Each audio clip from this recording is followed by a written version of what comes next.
I think today's really important. It's a part of our Women in Business catalogue. It's great to talk to with a lot more women in business. It's increasing. That's why a lot of our members are ladies. Whenever I think of women in business, I always think back to my childhood. We, over at a friend's house, we're 8 years old, standing there having a conversation, and the auntie that says, "So what do you want to be when you grow up?"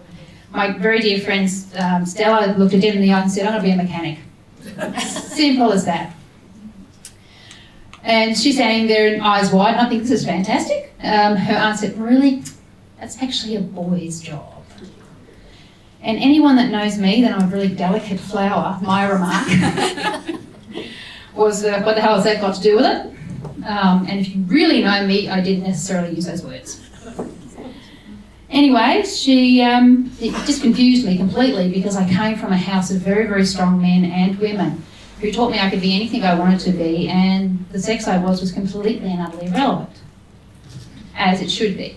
My friend now owns 3 mechanic shops in Perth, so good to her. And what I learned from that lesson was that mother of God tastes terrible. It's really bad.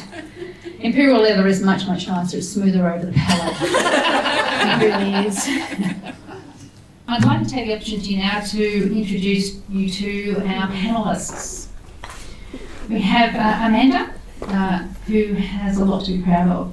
Basically, I've had a read of her resume and some points. She started the insurance brokerage firm from scratch 15 years ago, and now has a turnover of $8 million in premiums, and that's just mind-blowing. A team of 7, but most recently she's started the Choose Talent Business Coaching with a goal to help other businesses gain that work-life balance, which we're all constantly chasing. So, welcome. Thank you. And Debbie. Debbie's one of those business owners I think a lot of us need to strive to be very, very similar to. She's a fantastic lady. Over 30 years in accounting and business industry, which I think you're very brave for having that number. Or old. Delicately aged. Has a team of 9 who won the Xero 2017 Bookkeeper Award. If anyone knows Xero, it's an accounting software in the cloud, very, very good software. Her team is a team with effort, which makes they have a very unique approach to everything that they actually do, and that shows in the community. In Debbie's free time, she's on the board of Maywell and on the board of Mutual Bank. We may have to explain to her what free time is. But most recently she is a finalist in the Women in Finance Awards, so fingers crossed for her for there. Our other fabulous panellist is Nicky Jordan from is the MD and owner of Maitland Motorcycles. She's been MD for 6.5 years. It's a Honda and Suzuki franchise with 11 staff members, but they also help assist people with maintenance on other models. What I love about Nicky is that she looks at failure as an opportunity to learn and grow. I mean, it's not really failure, you just know 100 different ways how not to do something. It's closer to the truth. And in a previous life, she was a teacher's aide. So welcome, and thank you ladies for joining us today. I thought I'd pick on Debbie first. Oh, great. You sat in the middle, couldn't get That's away all with right, that. thank you. Go for it. We have sort of a list of questions, so I thought we'd do a run through of the actual questions, and then at the end, if anybody had any further questions they'd like to ask them, we'll do that at the end. Are you connected? I think so. Am I? No? No? I think we can only have one going at a time, can we? You can hear? Fantastic. I'll just talk loud. Is that okay? There you are. There you go, we're working. Good. Okay. Debbie, what has influenced you in your career for this journey? A few things. My family have always encouraged me, particularly my husband has always encouraged me to, he saw more in me than I saw in myself. Also wanting to get some flexibility, which kind of seems funny given how little time I have. How's that going for you? But when you have your own business, you know that you can fit things in, and whatever doesn't get done gets done that night or on the weekend or whenever. But the other thing for me has been I love to help people. So in my past roles, I haven't felt that I've been in the right space with them to help them. So in doing what I've chosen to do, like getting with them on the ground level and helping them when they need it. Nice. Great answer. Nicky, my next question is for you. Please tell us about what you feel are your biggest business successes to date. I'm still here. I'm not broke. I don't live in a tent. The fact that we continue to grow. Yeah, we're still growing. And through the ups and downs of just being in business, it's tough.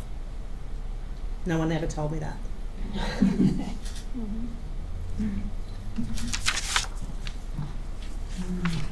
Okay, Amanda, you're up. How do you feel being a woman has positively affected your business career? I think the fact that you can multitask, there is men in the room, so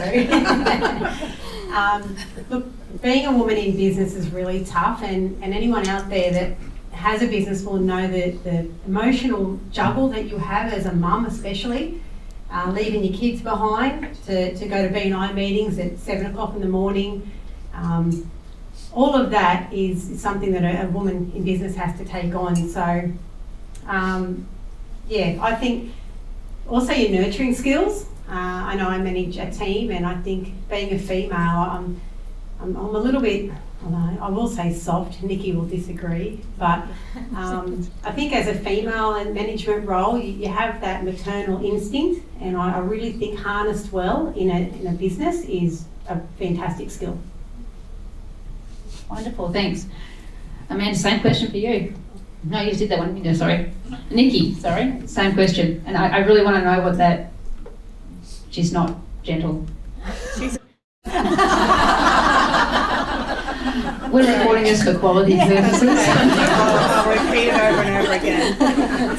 Absolutely, as much as I love her, she drives me to be answerable to the. Yeah, it's hard. I agree with you. I think the nurturing. I didn't realise I had 15 children. Yeah, but it feels like I do. I go to work. I agree with that. So, yeah, it's tough. I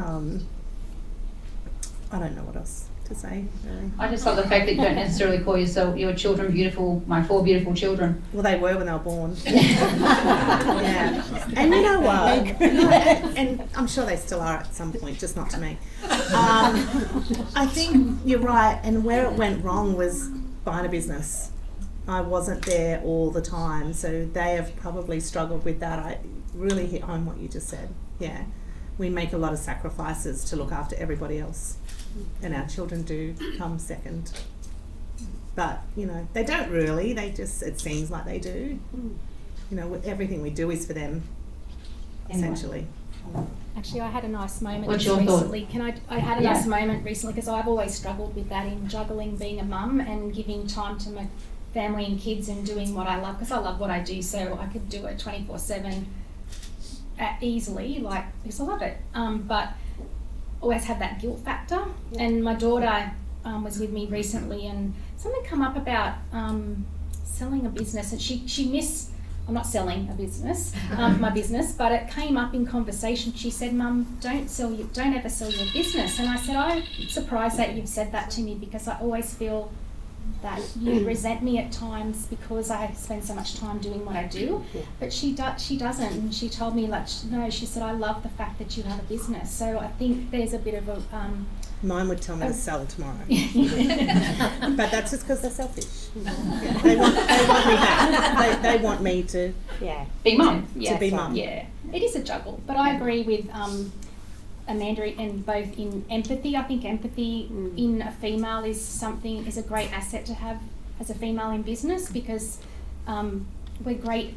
Well, we're better than men. Sorry, we're better in the feelings area, and I think that makes us better listeners, and better sharers and collaborators, or we're more open to being collaborative and sharing, and in our role being a trusted advisor, like our clients have to trust us. So it's about listening and hugs, and if they need them, and this, Well, with that in mind, how do you see your role in the industry, your industry, or same industry as mine, evolving? How do you feel that's having feel effect? our industry is a high proportion female already.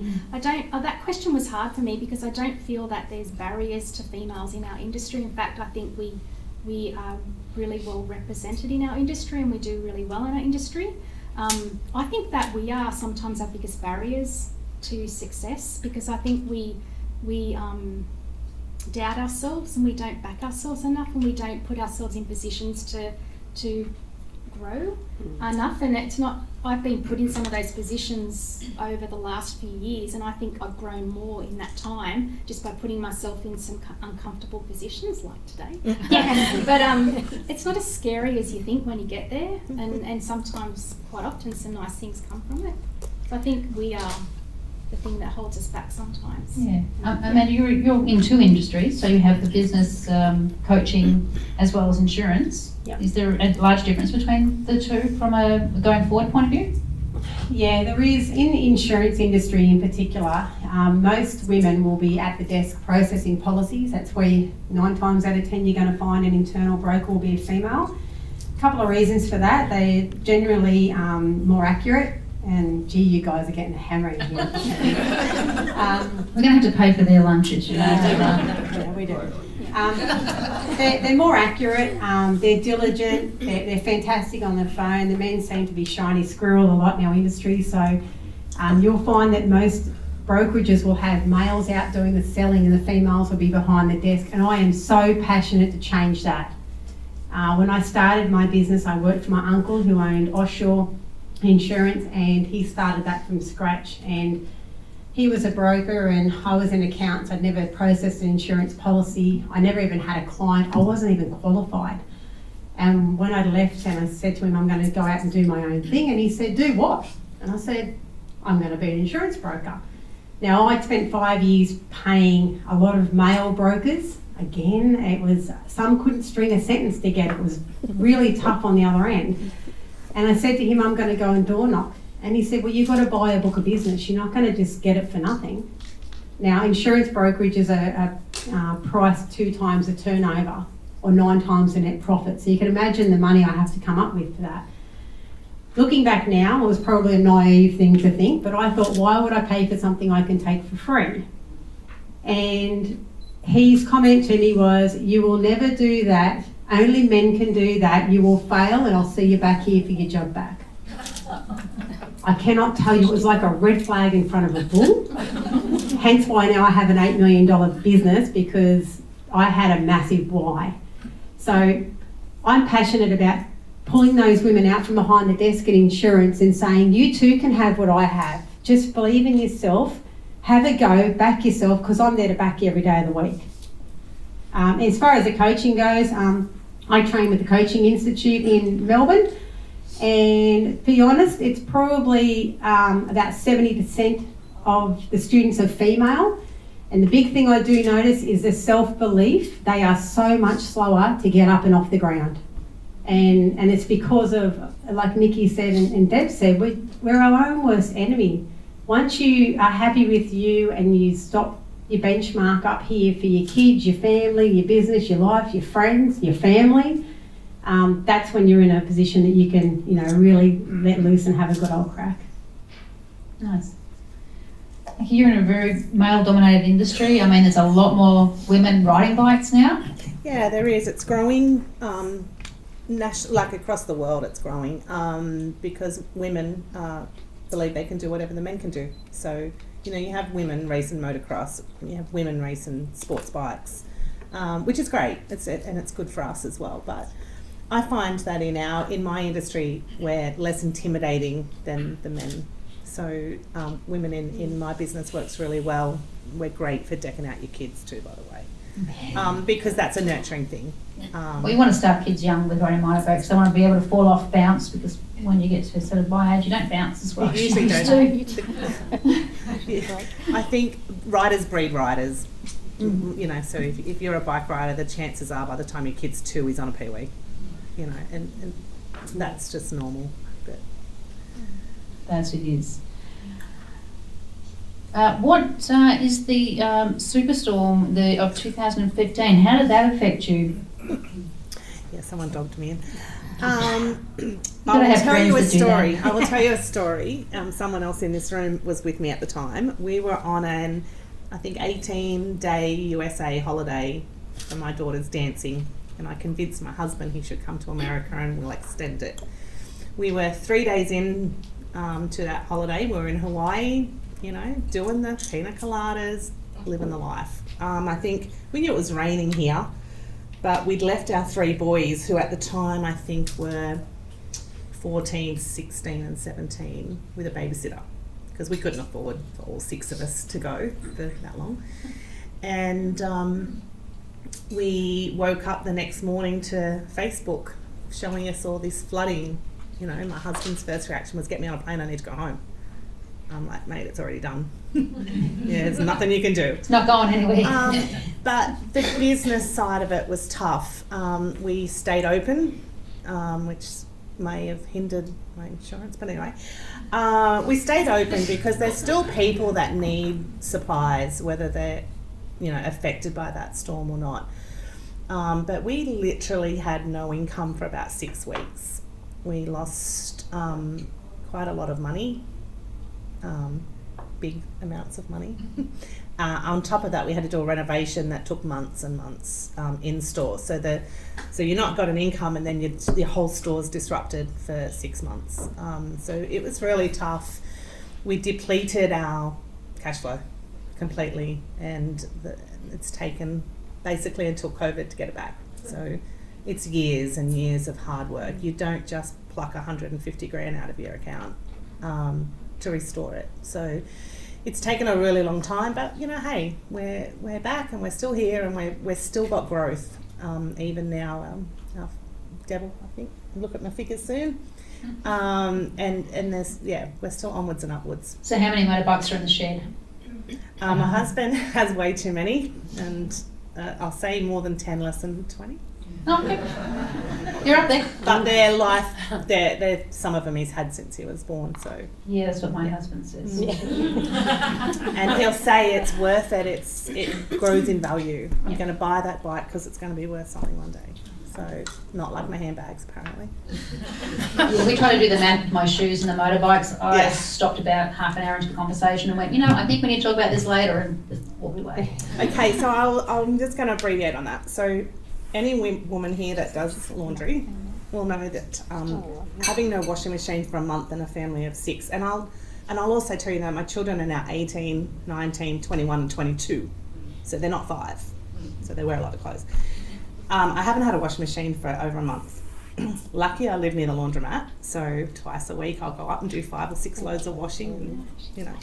But my husband's idea was, well, it's only 5 years old, we'll just get it fixed. So I'm a mum. Yeah, it's funny, isn't it? A month. So every night I go to the laundromat, I don't cook dinner. I was Macca's last night because I'm not coming home at 7:30 at night to cook dinner. Yeah. But if that was a motorbike part or a part for the irrigator, because we're farmers as well, pretty sure that wouldn't be a month later. Still waiting on it. So I'm hoping it's fixed today. But Harvey Norman's just up there, right? No, I won't let me buy one.